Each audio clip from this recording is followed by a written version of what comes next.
didn't think I was going to show up today. Guess again. So, today, we're going to talk about books that'll make your language learning journey easier on you. Similar books.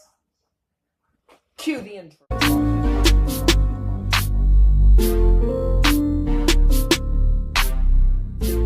Show up today. Guess again. So, today, we're going to talk about books that'll make your language learning journey easier on you. Similar books. Cue the intro. What's up, gang? So, I've got a lot of things to talk about today. I'm not close enough. Is this close enough? Is this close enough? Huh? You like that? You like that? Yeah, I would too. Why? Because I'm awesome. I've got the confidence to prove it. I've been studying languages for 6 years now, and I have done a variety of things to try to study languages. I have read books. I have wrote in books. I have talked with people. I have not talked with people. I have done apps. And you know what? There is nothing better than discovering books at a local shop and those books having very useful stuff in it that can help you learn a language.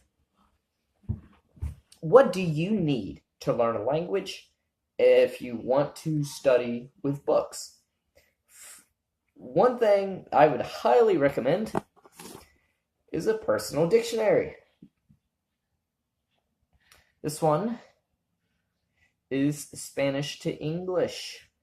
I got this about 2 or 3 years ago. I don't use it as often anymore, but I still use it in order to look up new words whenever I'm doing research for videos like this and stuff like that.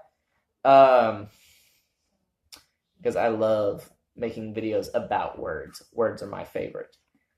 What other books would you use? I got this last year.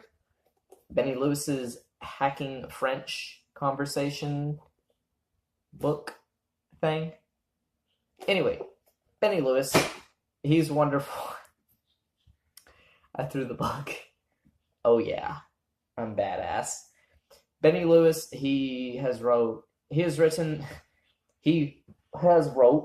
several books on language learning because he has learned several languages and mastering conversational levels in those languages. The book series, Language Hacking, is particularly useful.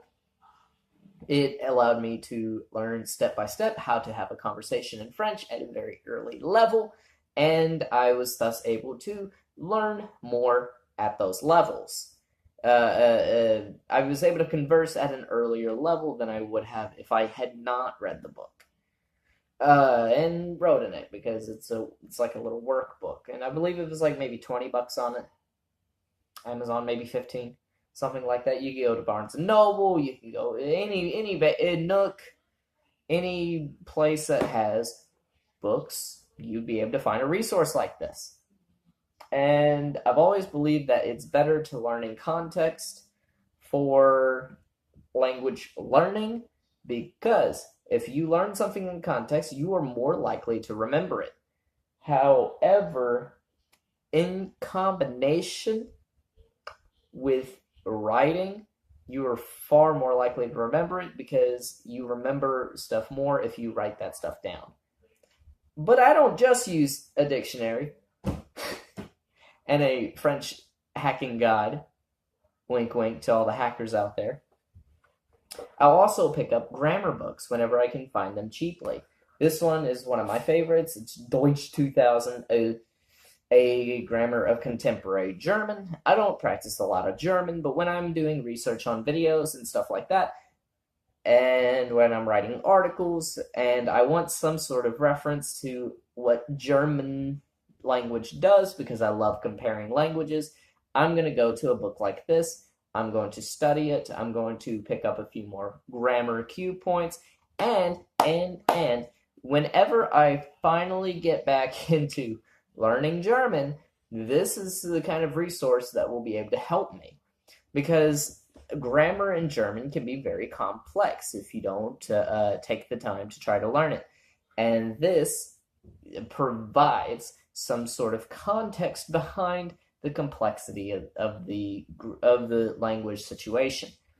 This technique also applies to all sorts of different languages. You don't know Swahili, pick up a Swahili grammar book, and then you can pick up some of the grammar involved. Of course, you should probably pick up some vocabulary first, maybe. It's super difficult with French because French grammar is super difficult. For me, especially the pronunciation, I don't like I don't like French pronunciation very much. I like speaking the language when I can, but I don't like the pronunciation. It's burning. It burns. It hurts. It really does. I would much rather study German because German, it's such a beautiful language, and this is a great book. Now, the last item that I'm going to show you is a little bit more personal because I got this about 3 years ago, and this is the book that kind of got me started. Just kidding. Got it still. This is the book that got me started on wanting to study French because I picked it up super cheap at the Salvation Army next door, and I really I've always enjoyed literature books that help you actively study literature because as in English mostly because I'm a writer and I absolutely love writing and I love studying the craft and trying to improve upon the craft wherever I can. And this same principle applies pretty nicely actually in the in French. This is a French literature book. It has several pieces. This is from the 19th to the 20th century, I think. Let's see if there's somebody you might know. Oh, Maupassant, the person who made the necklace story. Look up Guy de Maupassant. You'll know what story I'm talking about almost immediately. Baudelaire, Balzac, Flaubert. And then it goes into the future tense.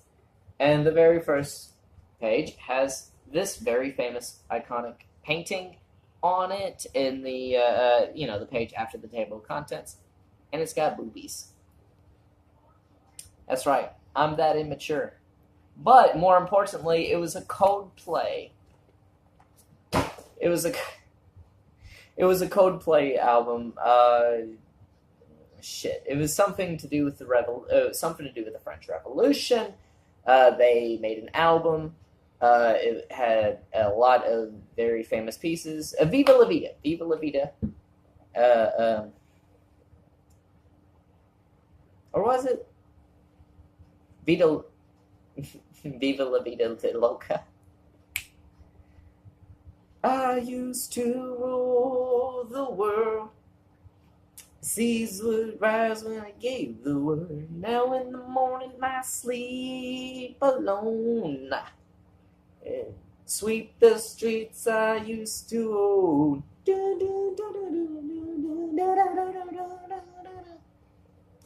I roll the dice. Feel the fear in my enemy's eyes. What? Sorry, I got interrupted. Anyway, that's probably going to be the end of this episode. Those are all the books that I have personally enjoyed. I've personally enjoyed in my language learning journey. Whether or not I start or stop a book, I start or stop a language, I use these books and I refer back to these books whenever I need to research. Because I don't like doing just things on the internet. I mean, I really enjoy apps and stuff like that. I love Duolingo. I love Omniglot. I love just about any app that is willing to teach me a bit more about language. Like with Mandarin, I'd use Plico. In my live stream, I use that one book, the reference handbook, and of course, I use that during the live stream itself. So you can tell that I use these books actively, but I feel that using books can really be beneficial and can help even more than the internet can. If you like this video, make sure to like this video, subscribe to the channel, and ring that notification bell, and stay tuned for the next video tomorrow.